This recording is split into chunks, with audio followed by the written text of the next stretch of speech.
안녕하세요. 이사회오 대표 장동현입니다. 자, 오늘 주제는 포장이사 다음번에는 절대로 실수 안 해. 다짐을 했지만 똑같은 실수를 이번 이사할 때 반복하는 이유. 자, 그거에 대해서 제가 설명드릴게요. 자, 이사가 끝나면 진짜 똑같은 말 나와요. 야, 이사 두 번은 못하겠다. 다음엔 절대로 이런 식으로 이사 안 할 거야. 그런데 사는 게 다 마음처럼 되지 않죠. 2년 후, 3년 후에 다시 또 이사를 하시게 되고 또 같은 실수를 반복하시게 된다는 겁니다.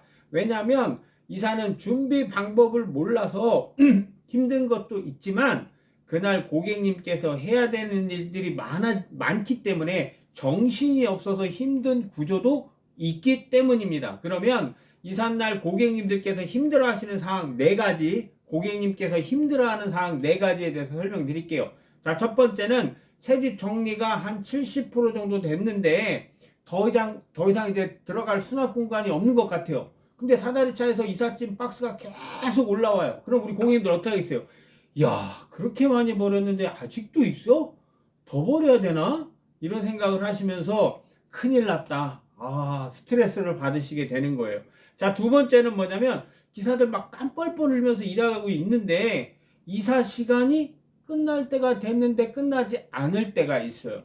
이게 왜 그러냐면 고객님께서 방문 견적 왔을 때 이사 비용 협의할 때 우리는 늦게 끝나도 되니까 남자 인원 1명 빼주시면 좋을 것 같습니다 라고 말씀을 하셔요. 왜 그러냐면 그래도 될 것 같다고 생각을 했기 때문이죠. 근데 막상 이삿날 돼보면 고객님들도 힘들어요. 체력이 빠지고 지치고 힘들어요. 그래서 스트레스 받으시는 겁니다.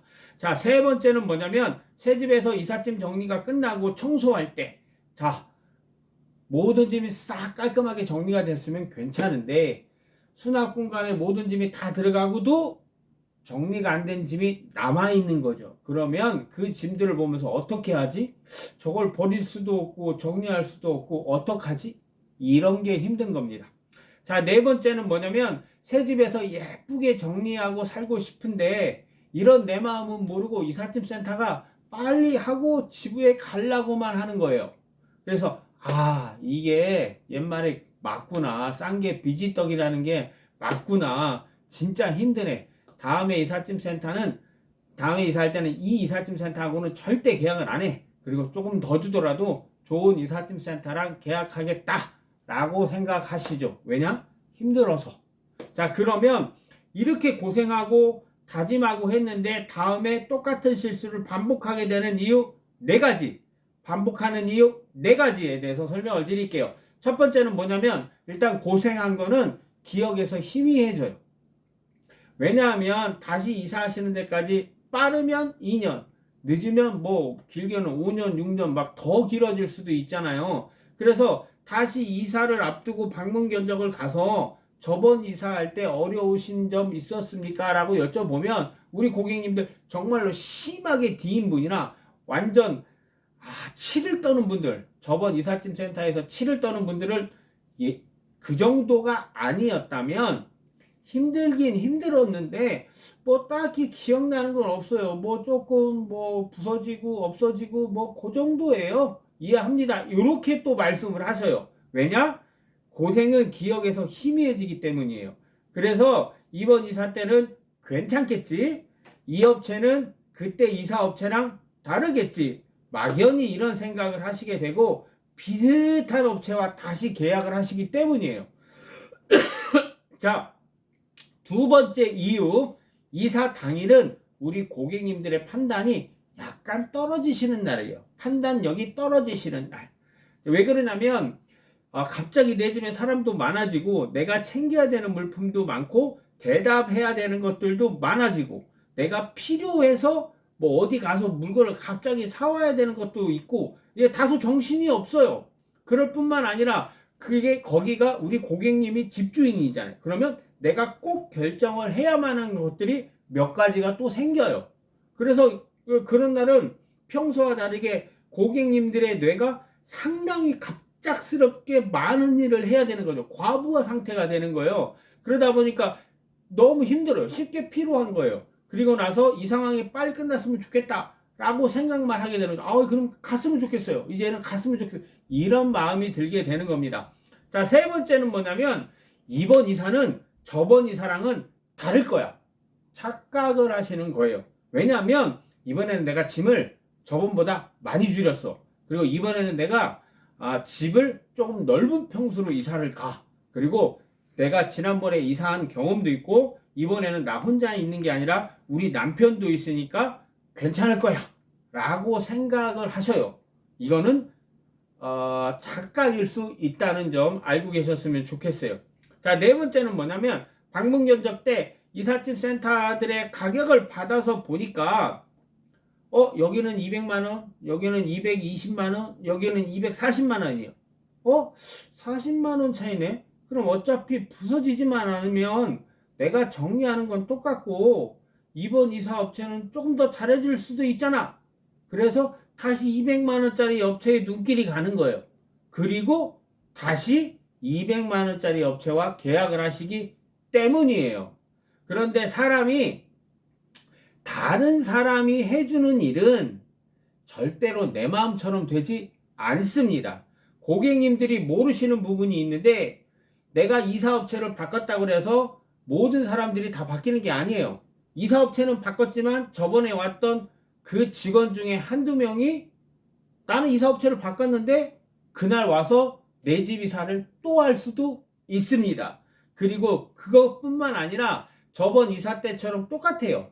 지금 집과 새 집 구조가 다르고 생각지 못했던 변수들이 나올 수도 있고 그 다음에 시간은 부족한데 몸은 하나고 저번과 똑같이 결정해야 되는 것들은 집주인으로서 많고 혼자 있으나 배우자분과 같이 있으나 체력이 떨어지는 것은 동일해요. 그래서 이런 것들 때문에 이사가 힘든 겁니다. 그러면 이삿날 스트레스를 줄이고 저번 이사와는 다른 이삿날을 만드는 법, 그래도 좀 행복한 이삿날을 만드는 방법, 5가지에 대해서 설명드릴게요. 첫 번째는 이사 전에 직접 챙겨야 되는 물품, 바로 전 영상에서 설명을 드렸어요.